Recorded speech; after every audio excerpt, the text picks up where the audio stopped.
pop4conservation.com. Ladies and gentlemen, that's where you want to go to support Congressional Sportsmen's Foundation fundraising efforts. Pop4conservation.com is where you can go to be a big winner. 80 winners, over $200,000 in prizes, vehicles, firearms, hunting and fishing packages. Again, 80 winners, over $200K in prizes. Pop4conservation.com, protecting our pursuits.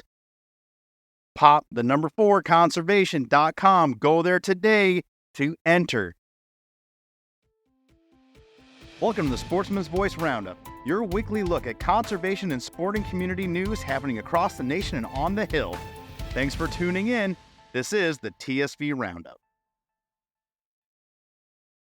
Welcome, everybody, to another edition of the Sportsman's Voice Roundup for the week of October 7th, 2024. This week, our lead story, BLM set to close 1.3 million acres of public land and recreational shooting area.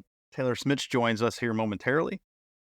Protecting hunting and fishing at the ballot box in Florida. Big Amendment 2 to discuss there. Sunday hunting expansion one step closer in Pennsylvania. Key public land acquisition fund faces reauthorization in Wisconsin. And finally, we head to Wyoming, where Wyoming honors the sporting community.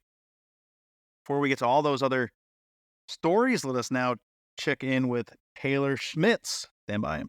All right, joining us now, Director of Federal Policy for the Congressional Sportsmen's Foundation. Once again, Taylor Schmitz joins us. Taylor, how are you? Fred, I'm doing well. Always good to be with you. Good.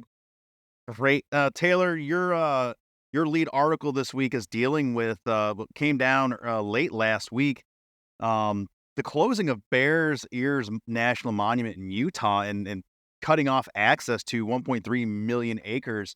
What's going on and why now? Yeah, thanks, Fred. So earlier this year, the Bureau of Land Management, which manages the Bears Ears National Monument, Southeast Utah, put out a proposal that had a number of alternative options in terms of the management plan for the national monument there.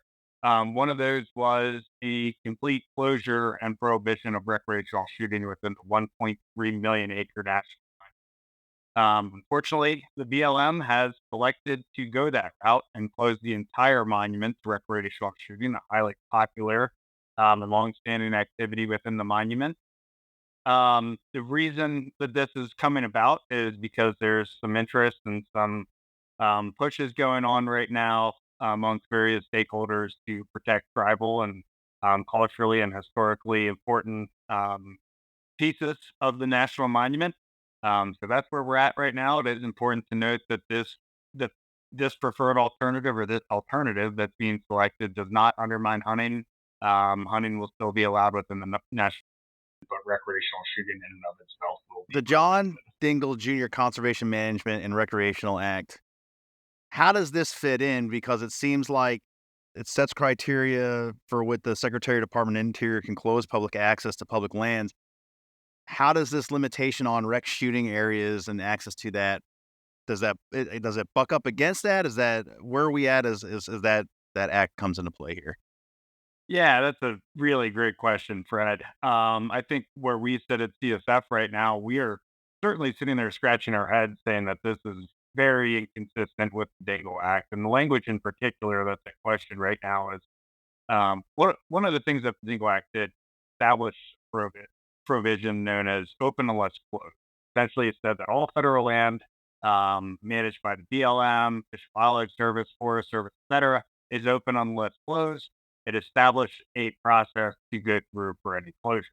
As part of that process, one of the things the Dingell Act says is that the Secretary of Hand, in this case, the Secretary of the Interior, may designate the smallest area for the least amount of time that is required for public safety, administration, or compliance with applicable laws when they are closed. So what's happening right now is that there's an effort, as I mentioned, to protect those culturally, tribal, historically significant areas within the Bears Ears National Monument, and they're using that line of applicable law as kind of something that they're driving a truck through in terms of closing the monument to recreation. So we believe that again, going back to that Dingell Act language, the smallest area possible. How can you close an entire monument and say that that's the smallest area possible? From our perspective, that does not pass the sniff test, nor is it consistent with the intent of the Dingell Act. The language in the Dingell Act is something that we at CSF worked on for years and years and years, and we're really excited to see it get across the finish line. It's a little bit to see um, something like this run counter to the language in the Dingell Act. What, if any, recourse does the sporting community have on this as far as challenges, or is this something wait and see until after the election and maybe there's a change of personnel at the top? So there's some formal processes that we can do as a conservation community right now. One of those is take advantage of the protest period. So for organizations that were engaged in the public comment period, which CSF was, we submitted very, very extensive comments during the public comment period, urging BLM not to go this route. They have obviously gone this route. So one of the things that we can do is the protest period, which then it gets into the legal minds looking at it, whether the protest is valid. And we'd have to point to something like the Dingell Act to say why that we believe that this is um, not a just decision by the BLM. Outside of that, really, it's just to wait and see. And we're in the this is a final proposal, so we will go the protest route and continue to work that, and then obviously it's a wait and see from there. So if interested parties, Taylor, want to take a look, they can go to congressionalsportsman.org and look at our current policies. And we do have an issue brief specific to national monuments. I'll just give you the quick summary for the audience. One of the tools that the White House and Congress use to conserve our country's rich history, cultural, and natural resources is the designation of national monuments as sanctioned by the 1906 Antiquities Act. The Antiquities Act was originally intended to give the president and Congress the tools to quickly and effectively protect our country's natural heritage for generations to come. However, this laudable goal can be only achieved if national monuments are created using science-based decision-making that takes into account the crucial role of hunting, angling, recreational shooting, and trapping that play in conservation through the American System of Conservation Funding. So there's a quick summary, folks, and then there's more points of interest there. I invite you to go check that out with all of our issue briefs. But in knowing that, in that quick summary, it really is troubling what's happening here as of last Friday. Yeah, Fred, and it is important to note that this isn't just a monument issue, right? The issue of national monuments has obviously received a lot of attention over the last 8 to 10 years. What this is an issue about is that people are using the monument protection to advance some other things that we think are inconsistent and are not compatible with the BLM um, directive for multiple use mandate. Um, the reality of it is the issue of monuments is extremely complicated, right? When Mhm. you have, let's take a national monument, for example, or a piece of ground that's managed by the BLM, and then it goes into the National Park Service. That's an issue for sportsmen and women because it's a net loss of hunting access and recreational shooting access. If it's a national monument that's a BLM piece of ground and it continues to be managed by the BLM, by and large, it's usually okay. But when you get into things like this, it does become a problem. Maybe this is best situated for Chris Horton, another frequent flyer here, but I'm gonna ask you. I think back to the Obama administration where there was a lot of monument designation that was going on, and specifically off the East Coast here. And forgive me, I don't remember the name of the monument, but it's in the ocean. It's a monument, and it created havoc for recreational and commercial fisheries where they were almost. I think it was all hands off. You couldn't go in there and fish some of that. Do you is there I feel like our community, when they hear the word monument, there's an apprehension to it because of things like this and the loss of access. Is that anecdotal observation of mine, is that kinda on point, or am I making stuff up? I think people have I think they are right to have their hackles up when they hear the word. Uh-huh. That said, I think it all goes into how the monument itself is designated, right? Whatever's put into um, that to that designation, and in terms of what that includes for allowable activities, restrictions, etc. So just like anything, the devil's in the detail, but certainly it lends itself or can lend itself to more restriction. Very good. All right. There he is, the man, Taylor Schmitz. Thanks for joining us. Appreciate the update on this. And I'm sure there'll be a follow-up and more to come. So hopefully we can get some clarification back to the folks. Thanks for your time, Taylor. Yep. Thank you, Fred. Always good to be here.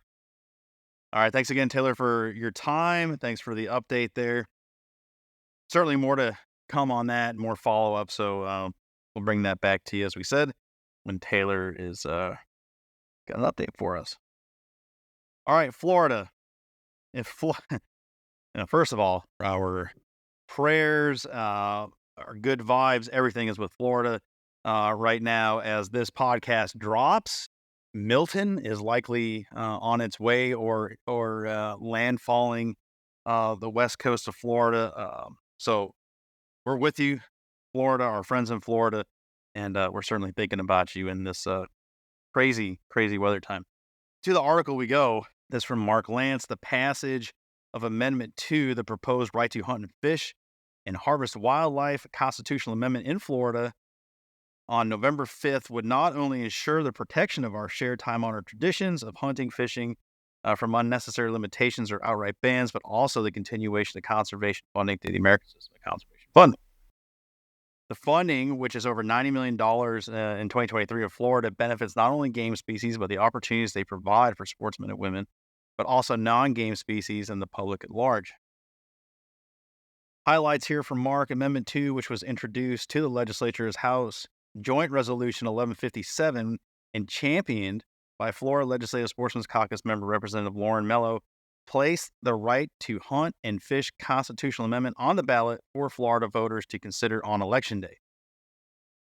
With the support of the Congressional Sportsmen's Foundation and many other in-state national conservation partners, House Joint Resolution 1157 passed the House of Representatives 116-0 and then passed the Senate 39-1 during the 2023 legislative session, highlighting its strong bipartisan support. Amendment 2 needs 60% of the vote to officially amend the Constitution of the state of Florida to include the right to hunt and fish. If Amendment 2 passes, Florida would become the 24th state to adopt the right to hunt, fish, to adopt a constitutional amendment to right, hunt, and fish, joining all other southern states. Amendment 2's language reads, quote, Section 28, fishing, hunting, and the taking of fish and wildlife. Fishing, hunting, and the taking of fish and wildlife, including by the use of traditional methods, shall be preserved forever as a public right and preferred means of responsibly managing and controlling fish and wildlife. This section does not limit the authority granted to the Fish and Wildlife Conservation Commission under Section 9 of Article 4. And quote, anti-sportsman organizations continue to lead efforts to persuade the public to believe that hunting, fishing, and harvesting wildlife are a privilege subject to emotionally driven public sentiment to alter policies and regulations rather than science-based facts. Amendment 2 is a proactive measure, I suppose, to ensure that the sporting traditions of Floridians are protected for generations to come. It does not limit the power of Florida Fish and Wildlife Conservation Commission, such as the power to set season dates, bag limits, nor does it impact private property rights or legalize methods of take that are currently illegal. Hunters and anglers would still be required to purchase hunting and fishing licenses. CSF encourages our readers and listeners from Florida to support Amendment 2 and get out and vote November 5th. We also applaud the continued efforts of the Florida Legislative Sportsmen's Caucus, our partners, the FWC, and the greater sportsman community supporting this important initiative. If you're planning to be afield or on the water on Election Day, you can go to Mark's article, the EPUB, there on congressionalsportsman.org. You can follow the link to find materials for early or absentee voting to make sure your vote is taken and heard. This is a big one. Huge undertaking here, huge effort. We've definitely covered this on the program before, more so the administrative side of kind of what goes into these campaigns. as Mark highlights, I mean, this has huge bipartisan support in the state legislature, so it bears the reason that this should not be a heavy lift, but indeed, um, you know, our adversaries with deep pockets find these campaigns and finds their way to counter it. And as Mark highlighted, bringing emotion based, non scientific arguments to the fore to counteract a very positive campaign by the sporting community. So it requires people to be participants in the election process here. Um, Again, we acknowledge the hurricane that is forthcoming. This is, I think, 2 in 2 weeks, something like that for Floridians. Pray to God that it's over by the time November 5th comes around, and infrastructure and support systems are still in place to get out and vote. But all the more reason to vote early or grab an absentee ballot and utilizing those resources to make sure your voice is heard up and down the ballot, but especially here on Amendment 2. And as we've talked about in Colorado with Prop 127, uh, talk to your friends, talk to your family, talk to your neighbors about this important opportunity, and do so gently, do so with empathy that they're not going to understand or appreciate your level of knowledge. So you can take those same understandings, those same tactics that you would talk about 127 in Colorado, probably cut and paste some of that in Florida. Um, Another part of this too that it bears to be said is that if Florida is to become the 24th state with a constitutional amendment in their state constitution, it, it codifies it into law so that we're not constantly having these insane money wasting fights at the state level with these anti groups that come in, again, are deep pocketed, well funded, and they can afford to keep, just bringing this stuff up and fighting these fights and having their lobbyists, bring about legislation and try to get it passed, litigate in courts if it does. Like, this doesn't bother them. This is fun for them. Um, and they, whatever they can, whether it's attacking a squirrel season or attacking fish bag limits, whatever it is, they want all of it. Having this amendment in a state constitution is a very big deal. And I know there's some line of thought out there, especially with some governors that think, it's a hard process and it's hard for a reason. And I get that. This one here is worth it. It's definitely worth it. And it keeps that funding mechanism in place for our state agencies. It's just, there's a whole lot of good that comes out of it. And again, for those that don't get it, it's not stripping away the power from the state agency. The state agency still has the rulemaking authority, still got to get your license, still got to contribute just as you would. It just eliminates the opportunity from a very nefarious part of the population from taking this away and just really flat out screwing it up for everybody. So get through the hurricane and be safe in doing so, and then make sure, if you're able to, especially with the early access, cast your vote, get that absentee ballot, or make damn sure you're there on November 5th to support and become the 24th state with a constitutional amendment for the right to hunt and fish. Okay, moving on to Pennsylvania. Sunday hunting is one step closer. Excuse me. To being a thing in Pennsylvania. Sunday hunting expansion is on the floor, and I suspect we will have an update from Kaylee Leaguer on this for our next roundup as this bill is being heard and likely voted on as you're listening to this. We've touched on this in the past, but this is the update to Senate Bill 67, sponsored by Senator Daniel Laughlin, a previous Pennsylvania Legislative Sportsmen's Caucus co-chair and the current caucus member. Senate Bill 67 seeks to remove the legislative grant the Pennsylvania Game Commission the authority to regulate Sunday hunting as they deem appropriate. Senate Bill 67 passed out of the House Game and Fisheries Committee on a vote 15-10 on Tuesday, October 1st, and is now waiting to be heard for a third and final consideration. Again, as I just said, it's happening likely as you're listening to this when this podcast drops. Highlights from Kaylee. In 2020, the Pennsylvania Legislative Sportsmen's Caucus co-chair, Senator Daniel Laughlin, championed Senate Bill 147, which was signed into law by Governor Sportsmen's Caucus co-chair at the time, Governor Tom Wolf.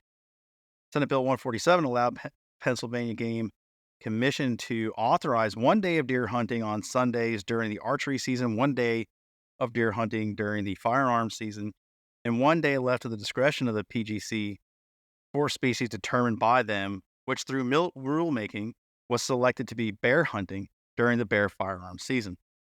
Crows, fox, and coyotes may be hunted during Sundays within their regulated seasons. Other species that are in season, except turkeys and migratory game birds, may also be hunted during these 3 established Sunday hunting dates decided by the PGC. CSF submitted written testimony and attended the hearing at the House Game and Fisheries Committee on October 1st to support the monumental passage of this legislation out of committee. 2 of the most beneficial pieces of Senate Bill 67 to the hunters are the provisions which will authorize PGC to establish Sunday hunting within the confines of the regulated hunting seasons and the ability to access private lands through the agricultural access permit. Sunday hunting bans, one of the last remaining examples of old blue laws that were initially designed to encourage church attendance at the time when blue law restrictions were first put in place. Other activities that were illegal on Sunday included opening a store for business, drinking alcohol, tilling your fields. Access is a major limiting factor, as we know, so being able to have that extra weekend day certainly would improve recruitment efforts, would improve the quality of hunters' pursuits, that folks that are already licensed having that extra day. So obviously, at CSF, we're strongly encouraging this to pass, and if it does, to have the governor sign it. Again, more likely than not, an update next week on this, and we'll look forward to that from Kaylee, should it be. Key Public Land Acquisition Fund faces reauthorization in Wisconsin. Bob Matthews brings us this. The Knowles-Nelson Stewardship Fund, which grants authority to the Wisconsin Department of Natural Resources to acquire public land, is up for reauthorization and will be a focal point of the Badger State's upcoming legislative session. Access to public lands and waters that are open to hunting and fishing is critical for the continued enjoyment of time-honored outdoor traditions. The Knowles-Nelson Stewardship Fund was established in 1989 and is an extremely popular program amongst Wisconsin voters. Lands acquired with these funds must be open to hunting, fishing, and trapping. Increased opportunities for sportsmen and women to access public woods and waters is important both for Wisconsin's storied sporting heritage and conservation efforts. CSF recently joined partners in Madison to conduct meetings with the members of the Wisconsin Legislative Sportsmen's Caucus to express the importance of the Knowles-Nelson Stewardship Fund and the opportunities that it affords hunters and anglers within the Badger State. About 14% of Wisconsin is About 14% of Wisconsin is comprised of public land that is open to hunting. You can click through that if you go to the EPUB there. Bob has provided you a great link to find public land in Wisconsin, placing it at 18th among all 50 states with that 14%. Access to hunting grounds and fishing holes is paramount to the continued pursuit of game species, especially in Wisconsin, where outdoor traditions are particularly ingrained in the state's identity. Knowles-Nelson Stewardship Fund, a mechanism for Wisconsin DNR to acquire public lands that must be open to hunting, fishing, and trapping, has provided Wisconsinites with a dedicated funding source to enjoy the natural resources. However, program has faced significant cuts since 2010, falling from $86 million per year authorized in the 07-08 state budget to only $33.25 million per year to date. Following the recent state Supreme Court decision that challenged legislative oversight capabilities, the Knowles-Nelson will not only need to be reauthorized in the upcoming session, but its structure will need to be modified as well, making it susceptible to fundamental changes, further funding cuts, and even threatening its continuation. CSF will continue to communicate to legislators the importance of Knowles-Nelson Stewardship Fund and the benefits that it provides Wisconsin's hunters and anglers. But it is critical that the sportsmen and women of the state leverage their voices to encourage their elected officials to reauthorize it as well. Again, aptly put there by Bob, you have a part to play, and politicians like to be reelected, and by golly, we're in a pretty cool spot to encourage them to deliver on some campaign promises should they enjoy a reelected position. So, Wyoming we go to. Wyoming honors the sporting community. Dual authored here from Marie Newmiller and Isabella Mucci. With sporting dollars making the bulk of Wyoming game and fish department's budget, hunting and fishing are vital to conservation and management in the state. To celebrate the importance of these activities, Governor Gordon was recently joined by local legislators, the Wyoming Game and Fish Department, and CSF, conservation, nonprofits, and students from the University of Wyoming to celebrate National Hunting and Fishing Day. On September 27th, Governor Mark Gordon, who is a Governor Sportsman's Caucus member, signed Wyoming's National Hunting and Fishing Day proclamation to celebrate sportsmen and sportswomen and their contributions to conservation through the American system of conservation funding. During the festivities, attendees were also introduced to the Collegiate Sportsmen and Women Coalition, which provides college students with a unique opportunity to engage with other sportsmen and women with a wide variety of outdoor interests, while also providing them with the tools to be effectively engaging with the public policy process. The article goes on to highlight the contributions of the sporting community in Wisconsin to the tune of $66.2 million conservation efforts. Additional outdoor activities, hunting and fishing provide an additional $2 billion to the state's economy through outdoor-related spending and travel, highlighting the importance of these activities to Wyoming economy, no doubt. During the event, attendees were also introduced to Collegiate Sportsmen and Women's Coalition. CSF is continuing to expand that coalition and had a great opportunity to connect with University of Wyoming students and faculty members at the Sporting Clays tournament and at a tailgate on campus the following day. Through the coalition, CSF seeks to educate young adults from diverse interests and backgrounds about the importance of hunting, angling, trapping, and recreational shooting to fish and wildlife conservation, while also providing them a hands-on education and how to effectively engage in the policy process to protect these traditions. CSF staff were available to discuss the important role of the coalition on campus and within the outdoor sporting community with students and faculty, and hopes to formally expand to the Cowboy State in the coming months. It's fantastic news. That sounds like a great event, and hopefully we can look forward to adding Wyoming to the Collegiate Coalition. That's fantastic. That's it. That's our show. Hope I didn't fly through too many of those. Been a long couple last episodes, so hopefully this one will make up and bring you some time back. Thanks for hanging with us.